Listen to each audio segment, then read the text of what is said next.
வினவு நேயர்களுக்கு அனைவருக்கும் வணக்கம். மக்கள் அதிகாரத்தின் சார்பாக நாங்கள் இந்த உரையை தொடங்குகிறோம்.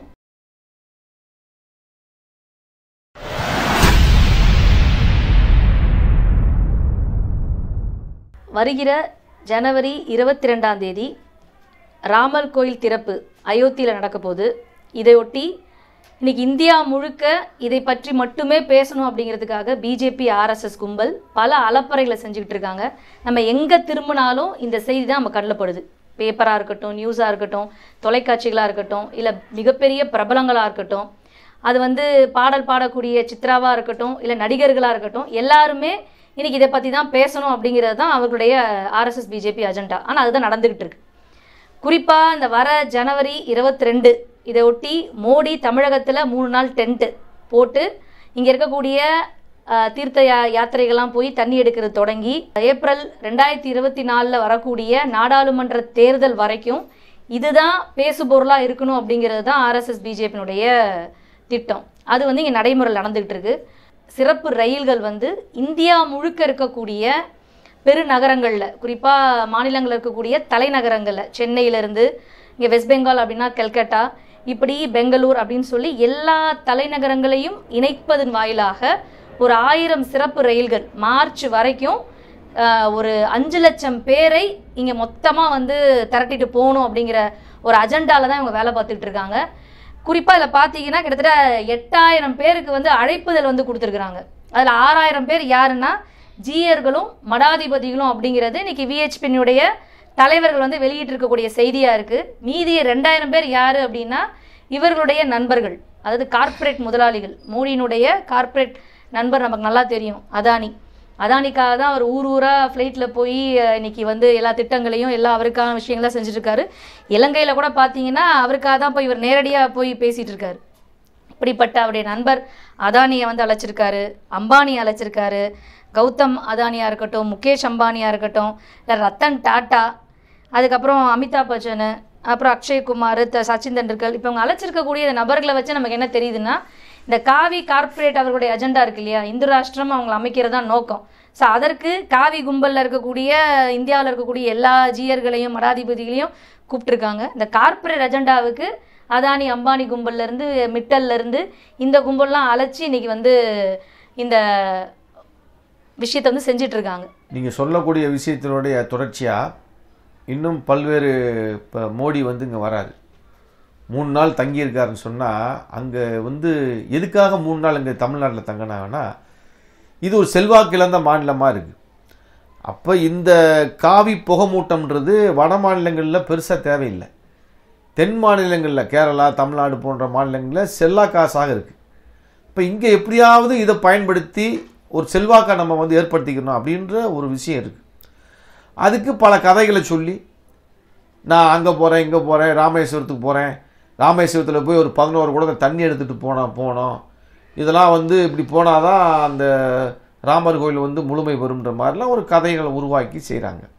அதுக்கு ஏகப்பட்ட இடைஞ்சல், 5 அடுக்கு பாதுகாப்புன்னு சொல்கிறாங்க. சென்னை போன்ற மாநகரங்களில் 5 அடுக்கு பாதுகாப்புன்றாங்க. அதேமாதிரி ட்ரோன்கள் பறப்பதற்கு தடை விதிக்கப்பட்டிருக்கு. ஸ்ரீரங்கம் கோயிலில் மோப்ப நாய்கள்லாம் விட்டு வெடிகுண்டு இருக்கா அப்படின்னு பார்க்குறது, இப்படி ஒரு இப்போ கட்டுப்பாடுகள் விதிக்கப்பட்டிருக்கு மக்களுக்கு. பள்ளிக்கூடங்கள்லாம் விடுமுறை விட்டுருக்காங்க. அப்போ இப்படி ஒரு நெருக்கடியான ஒரு நிலைமையும் உருவாயிருக்கு. 3 நாட்கள் இதன் மூலமாக செய்தி ஊடகங்கள் இந்த மோடி 19, 20, 21 3 நாள் இங்கே என்னெல்லாம் செஞ்சிட்டு இருக்கான்றத செய்தி ஊடகங்கள் வேறு செய்தியே போட மாட்டாங்க, அதை போட்டு பேசிக்கிட்டே இருப்பாங்க. ஆர்.என். ரவி கூட போய் நல்லா இருக்கிற கோயிலை போய் சுத்தம் பண்ணார். நல்லா கோயில் சுத்தம் பண்ணுறது ஏற்கனவே மோடி அப்படிலாம் பண்ணிருக்காரு.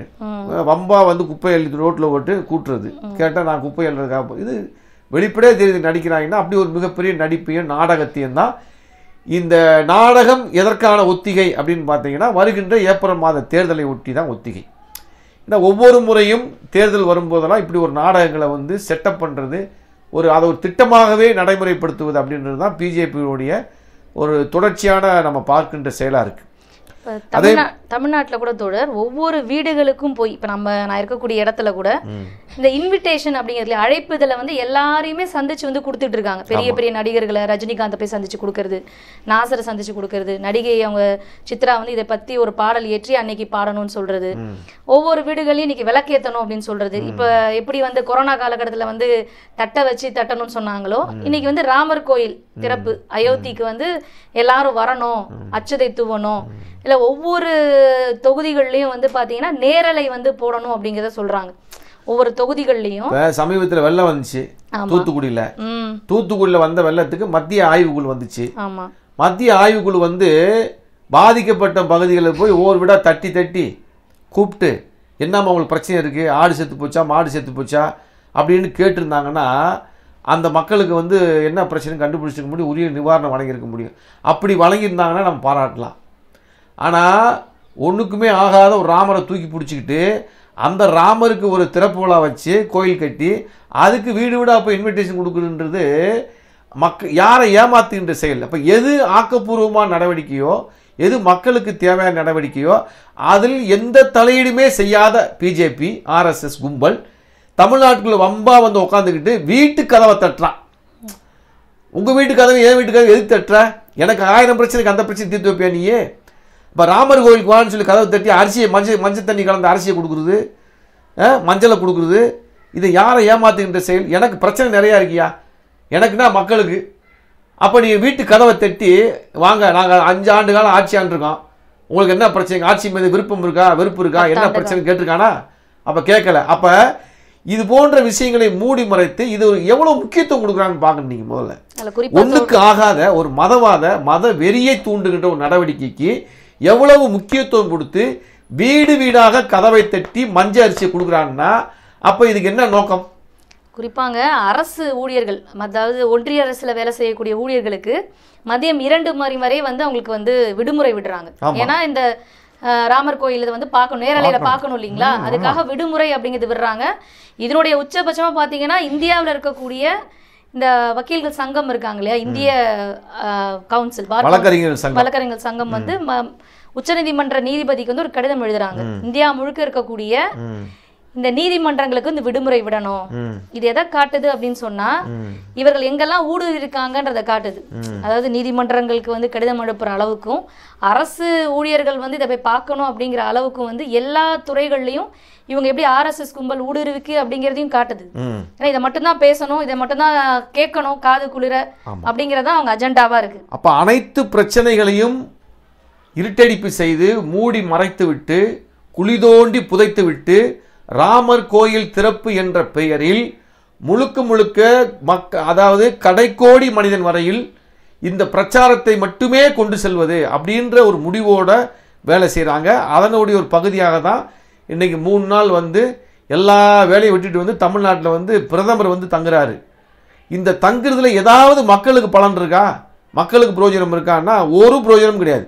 மக்களுக்கு பிரயோஜனமான வேலைகளை செய்வதற்கு இவர் இப்படி தங்கியதே கிடையாது. அப்போ தேர்தல் மோசடிகளை, தேர்தல் வீழ்ச்சிகளை, அவர்கள் ஆட்சி செய்த காலகட்டங்களில் மக்களுக்கு செய்த துரோகங்களை, பல கொடூரமான சட்டங்களை கொண்டு வந்தாங்க. மணிப்பூர் கலவரத்தை பற்றி பார்த்த நம்ம இப்படி மதங்களை பிரித்து மோத விடுவது, அதன் மூலமாக வந்து இயற்கை வளங்களை வந்து அதானி அம்பானிகளுக்கு கொடுப்பது, கடுமையான சட்டங்களை போட்டு மக்களை ஒடுக்குவது, கல்வியில் வந்து பார்ப்பனிய இந்துத்துவ கருத்துக்களை புகுத்தக்கூடிய கல்வி முறையை கொண்டு வருவது, இப்படி மத சாதிய வாதங்களை பிளவுகளை, அதாவது மாநில அரசின் உரிமைகளை பறிப்பது போன்ற எண்ணற்ற கொடுமைகளை இவர்கள் செய்திருக்கின்றார்கள். ஆனால் இதையெல்லாம் இன்றைக்கு ஓரங்கட்டி வைத்து விட்டு தேர்தல் வரப்போதுங்க, நீங்கள் வந்து ஏப்ரல் மாதம் தேர்தல் வருது, அந்த ஏப்ரல் மாதத்து வரைக்கும் இந்த 3 மாதத்துக்கு எதை பற்றி எவனும் பேசக்கூடாது. நீங்கள் சொல்கிற மாதிரி ராகுல் காந்தி வந்து பாரத் ஜோடோ நியாய யாத்திரான்னு போகிறாரு. அதை பற்றி இன்னைக்கு இந்த அடுத்த ஒரு 3 மாதம் வந்து ஒரு எந்த மீடியாவது கவர் பண்ணுவாங்களான்னு கேட்டால் கவர் பண்ண போகிறது இல்லை. ஏன் இப்போ நாளைக்கு வந்து 21ஆம் தேதி திமுக வந்து மாநாடு நடத்துகிறாங்க, மாநில உரிமை பறிப்புக்கு எதிராக மாநாடு, இளைஞர் மாநாடு நடத்துகிறாங்க. ஏன் தோழர் திருமாவளவன் வெல்லும் ஜனநாயகம் சொல்லி ஒரு மாநாடு நடத்துறாரு, அப்ப 26ஆம் தேதி நடத்துறாரு இல்லைங்களா. இதையெல்லாம் தெரிந்து விடக்கூடாது மக்களுக்கு என்பதற்காகவும் தொடர்ச்சியாக ஆரம்பிச்சிட்டாங்க. இப்ப ஜனவரி 22 ஆரம்பிச்சிட்டாங்கன்னா இது அப்படியே வந்து தேர்தல் வரைக்கும் இதான் போகும், வேற எதை பற்றியும் பேசக்கூடாது நீ அப்படின்னு ஒரு அஜெண்டாவை ஃபிக்ஸ் பண்ணி தான் அவங்க வந்து வேலை செஞ்சுட்டு இருக்காங்க. ஆகவே இது போன்ற நீங்கள் எல்லாம் யோசிச்சு பாருங்க, இவ்வளவு சீரியஸாக ராமர் கோவிலுக்கு எதுக்கு வேலை செய்கிறேன், எனக்கு ராமருக்கு என்னடா சம்மந்தம் இருக்குது, அது குறிப்பாக தமிழ்நாட்டுக்கு ராமனுக்கு என்ன சம்மந்தம் இருக்குது, என் சாமி வேற, என் வழிபாடு வேற, என்னுடைய சடங்கு சம்பிரதாய முறைகளே வேற. அப்போ ஏன் வர வழியை வந்து என்னை திணிச்சு இதை பாரு இதை கேளு இதை பாரு இதை கேளு, தேர்தல் வரைக்கும் இதவே பேசுன்னு சொல்லி திணிக்கிறான். இது வந்து மக்களை ஏமாற்றுகின்ற, தேர்தலில் ஓட்டு பொறுக்குகின்ற பிஜேபியினுடைய ஒரு அரசியல் யுக்தியாகவே இருக்கின்றது. கடந்த தேர்தலில் பார்த்தீங்கன்னா நம்ம எல்லாருக்கும் தெரிஞ்சது தான், புல்வாமா தாக்குதல் சொல்லக்கூடிய இவர்கள் சேர்ந்து திட்டமிட்டு நடத்திய அந்த சதி செயல். அதன் மூலமாக அதை வச்சே பாருங்க நாடு தேசப்பற்று, பாகிஸ்தானை பாருங்க, அதை பாருங்க தீவிரவாதி வந்துட்டான் போயிட்டான்னு சொல்லி அந்த 5 வருஷம் செஞ்ச எல்லா அயோக்கியத்தனங்களையும் மறைச்சு தேர்தலில் நீங்கள் வெற்றி பெற்றீங்க. அதே யுக்தி தான் இப்பயும் கையாளப்படுகின்றது. என்ன சொல்லுவாங்கன்னு நினைக்கிறீங்க நீங்கள்? நாங்கள் பார்த்தீங்கன்னா எவ்வளோ போராடி இந்து மதத்தின் முக்கியமான கடவுள், இவரோட கடவுளுடைய அந்த நினைவிடத்தை நாங்கள் வந்து நிலைநாட்டி விட்டோம், கோயிலை கட்டி விட்டோம் அப்படின்னு சொல்லி இதை ஏதோ மிகப்பெரிய சாதனையாக காட்டி, இதுதான் இந்து மக்களுடைய மிகப்பெரிய லட்சியத்தை நிறைவேற்றின மாதிரி ஒரு கருத்தை உருவாக்கி எல்லாத்தையும் கம்ப்ளீட்டாக குழி தோண்டி போட்டு புதைச்சிட்டு இதை மட்டுமே சொல்லி நீங்கள் வந்து தேர்தலில் நிற்கிறதுக்கான எல்லா ஏற்பாடையும் பண்ணுறாங்க. அது துவங்கியிருக்குன்னு பார்க்கலாம். அல்ல, குறிப்பாக நீங்கள் சொன்னது போல் அந்த 3 வாக்குறுதிகள், அவரோட 3 வாக்குறுதி அப்படிங்கிறது காஷ்மீரில் சிறப்பு சட்டத்தை ரத்து செய்யணும், 370 ரத்து செய்யணும் அப்படிங்கிறதும், பொது சிவில் சட்டத்தை வந்து அமல்படுத்தணும் அப்படிங்கிறதும், 3ஆவதாக தான் இந்த ராமர் கோயிலை கட்டுவோம் அயோத்தியில் அப்படிங்கிற அவருடைய 3 இந்துத்துவ அஜெண்டா அப்படிங்கிறது தான் அவருடைய வாக்குறுதியெலாம் கொடுத்தாங்க. இப்போ 2 வந்து நிறைவேற்றிட்டாங்க. ஆனால் இந்த நிறைவேற்றியது அப்படிங்கிறது அவங்க என்ன சொல்ல வராங்க அப்படின்னா, இந்த 9.5 ஆண்டு காலத்தில் கிட்ட 10 ஆண்டுகள் ஆக போகுது, அவர்கள் இந்த 10 ஆண்டு காலத்தில் மக்களுக்கு வாக்குறுதிகள் பலது கொடுத்தாங்க இல்லைங்களா. நாங்கள் வந்து இப்போ 2 கோடி பேருக்கு வேலை கொடுப்போம், ஒவ்வொரு அக்கௌண்ட்லேயும் நாங்கள் 15 லட்ச ரூபா போடுவோம், விவசாயிகளுடைய அவளுடைய வருமானத்தை ரெட்டிப்பாக்குவோம், இப்படி பல வாக்குறுதிகள், வெளிநாடுகளில் இருக்கக்கூடிய கருப்பு பணத்தை கொண்டு வருவோம், இப்படி நிறைய வாக்குறுதிகள் கொடுத்தாங்க. ஆனால் மக்கள் நிலைமை என்ன இருந்துச்சுன்னா, நடு ரோட்டில் வந்து மக்கள் நிறுத்தப்பட்டிருக்காங்க அப்படிங்கிறது அந்த 9.5 ஆண்டு கால இவருடைய ஆட்சியினுடைய விஷயமா இருக்குது. அப்போ இதெல்லாம் மூடி மறைப்பதற்காக இது ஒரு மோடியினுடைய தோல்வி முகமாக தான் இருக்குது. பல்வேறு விஷயங்கள், ஏன்னா அதை எதிர்த்து வந்து பல்வேறு போராட்டங்கள் நடந்துகிட்டு இருக்கு. இப்போ நீங்கள் வந்து டெல்லி சோலோ போராட்டம் எடுத்துக்கோங்க, ஓராண்டு காலம் நடந்த போராட்டம், அது டெல்லியில் தொடங்கியிருக்கலாம், விவசாயிகள் தொடங்கியிருக்கலாம். ஆனால் இந்தியா முழுக்க நாமெல்லாம் மக்கள் அதிகாரம் போன்ற அமைப்பும் தொடர்ச்சியாக போராடணும். ஓராண்டு கால போராட்டம், 700 பேர் வந்து விவசாயிகள் பல்வேறு வகையில் உயிரை கொடுத்து இன்னைக்கு தற்காலிகமாக அந்த 3 வேளாண் சட்டத்தை நிறுத்தி வச்சிருக்காங்க. இப்படி பார்த்தீங்கன்னா இன்னைக்கு வந்து வீராங்கனைகள் போராட்டம், இப்படி தொடர்ச்சியாக மோடி அவருடைய செயல்பாடுகள், RSS பிஜேபியுடைய செயல்பாடுகள் காரணமாக, அவருடைய கார்ப்பரேட் காவி அஜெண்டாவுடைய திட்டங்கள் காரணமாகவும், அவர் கொண்டு வந்த கொள்கைகள் காரணமாகவும் பல்வேறு எதிர்ப்புகளை மக்கள் மத்தியில் தொடர்ச்சியான போராட்டங்கள், CA NPR NRC மறக்க முடியாது. இப்படி அது ஒரு நீண்ட நெடிய போராட்டம். ஷாஹீன் பாக்குகள் நீங்கள் பார்த்தீங்கன்னா தெருவில் எல்லா முஸ்லீம் பகுதிகளிலையும் நடந்துச்சு, நாமும் வந்து கூட போய் நின்னோம்.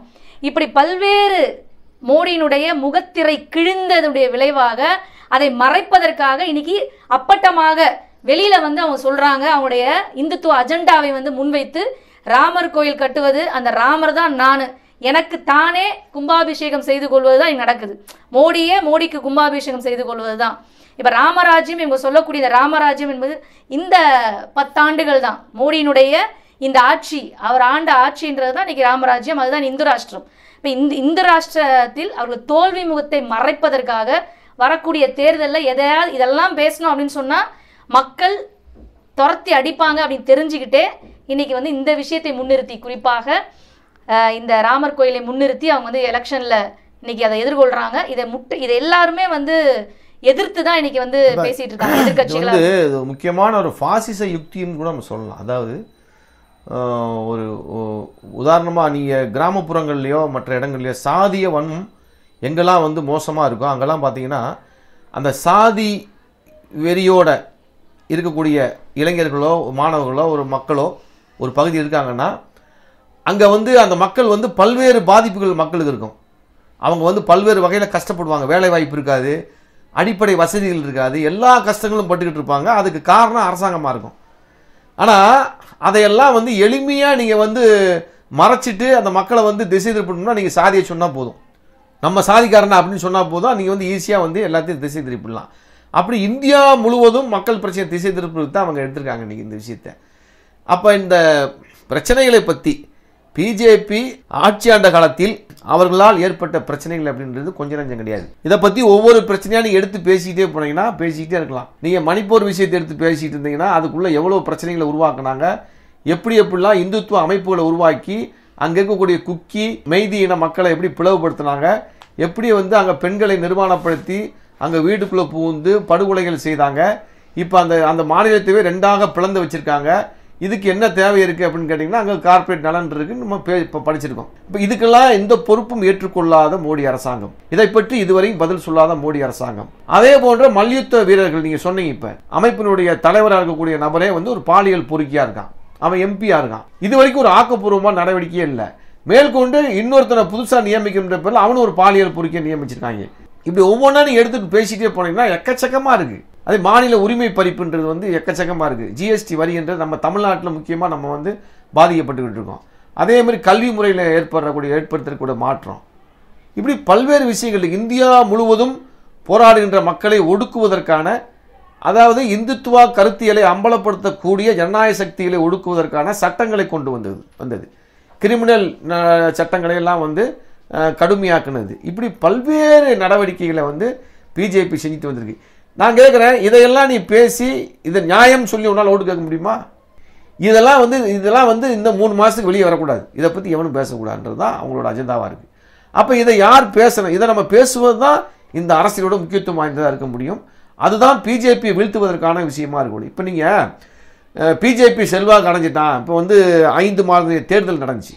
5 மாநில தேர்தலையும் அவங்க வந்து கிட்டத்தட்ட 3 மாநிலத்தில் ஜெயிச்சிருக்காங்க இன்றைக்கி. அப்படி ஜெயிச்சிருக்கும் போது வந்து அது வந்து வெற்றி முகமா அப்படின்னா அப்படி அதை வச்சு தீர்மானிக்க முடியாது. ஏற்கனவே பிஜேபி கடுமையான தோல்வி முகத்தில் தான் இருக்கான். குறிப்பாக நீங்கள் அந்த 5 மாநில தேர்தல் நடந்ததுக்கு பிறகு நீங்கள் நாடாளுமன்றத்தில் புகை குண்டுகள் வந்து வீசப்பட்டு சர்வாதிகாரம் ஒழிக அப்படிங்கிற அந்த முழக்கம் வந்து வந்துச்சு. குறிப்பாக வந்து இன்னைக்கு டிரைவர்கள்லாம் வந்து போராடி, அது ரொம்ப முக்கியமான விஷயம். அதாவது லாரி டிரைவர்கள் போராட்டம் ரொம்ப முக்கியமாக நம்ம பேசுகிற விஷயம். சமீபத்திய ஒரு முக்கியமான விஷயமாப்பா. விவசாயிகள் போராட்டம்ன்றது வரலாற்று சிறப்புமிக்க போராட்டம்.